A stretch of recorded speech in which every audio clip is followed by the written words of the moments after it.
Hello there and welcome to Heart Explained Therapy, and I noticed that there's definitely a similar problem with humanity and everybody that I see in my therapy, and that is we are driven to avoid pain and we are driven to search for happiness, and that happiness can come at any expense really. It can be very small hits of serotonin from the actual, just have you got text messages today, have you found any significance from social media, and has that picture had likes and follows, and this very horrible sort of meaningless nonsense serotonin that can hit you to the points of doing something positive and working, but we're driven for happiness and we're driven to avoid pain. Now, if we can look at this without getting too emotionally attached in this idea, we could also see that when you are happy and high, you don't really step out of a comfort zone and you're very sort of static in the happiness. You're very static in where you're at. You don't have to grow and expand because you're settled and you're happy. There's nothing really that tests you. In a painful environment, you get tested, you have to break down fears, you have to grow and expand, you have to change, you have to think differently. Now, isn't it funny that you can look at that from neutral perspective, even though the feeling is nicer to be happy and the feeling of pain is terrible. But if we could take away feelings and we could just be this sort of dead zombie that has no emotional connection to anything, you will see that pain is actually a beautiful sort of part of life. It makes you grow more than happiness, more than these little tiny serotonin hits, more than the comfortability of your life. It tests you, it makes you improve, it makes you better, it makes you it makes this other place exist. Now, let's just think, imagine if we could switch the roles in life. You see, lots of people who are coming to therapy actually need to switch that position.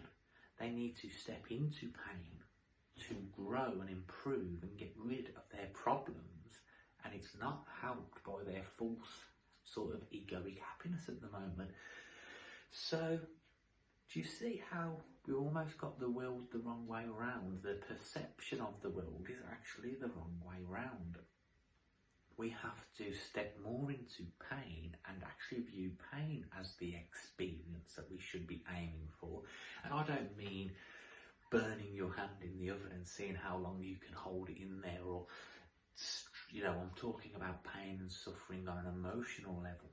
We need to test ourselves. We need to get out of our comfortable surroundings of I'm just an assistant, and we need to go and be brave enough to go for a manager's job or a self-employed entrepreneur business. Education didn't teach you this. Education said you've got to do this and this and this and become a slave to the system. This education on the outside of the world can be anything that you want. It can be self-taught and it can be for your own gain, not the system's gain. And this is an important change in philosophy and a change in perspective. Now, let's see how we're going to, how we're going to flip that around with this emotion, feeling. It's a drug that you've got used to. So how are we going to turn this around? Now, it's going to take two things really. All your addictions at the moment to social media, TV, lack of exercise, poor diet, everything that I see in my clients that are bad, you need the tools that cause that. You need the tools, your actions, your motivation. Everything is really spot on. It's just sucked into society's way and culture's way of living. This way, we flip it on its side and we say, no, we're going to tackle all the things that we don't want to do. We're not going to have a look and say, this is the idea of the way that we live, because culture tells us that's how we pay bills, that's how we aim for a mortgage, this is how we strive in this world, and we distract ourselves with bullshit, fear-mongering news and TV and all the nonsense that you already know about. And we're going to plunge ourselves into uncomfortability, which means you're going to get off your ass and you're going to try and get your own business this year. It means you're going to use that idea that you had, or that imagination you had a long time ago, and you're going to see what you can do. Can you become an artist? Can you use your gift and your skill and sell it to the world? Because that's what everybody else does. At the moment, you're part of that robot.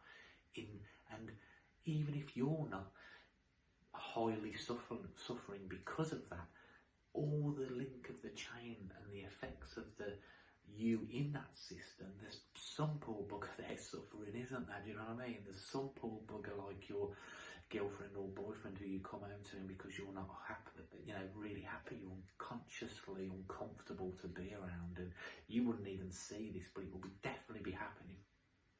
So how can we do this? You've got to use them tools to be addicted to positive stuff. That's the first one.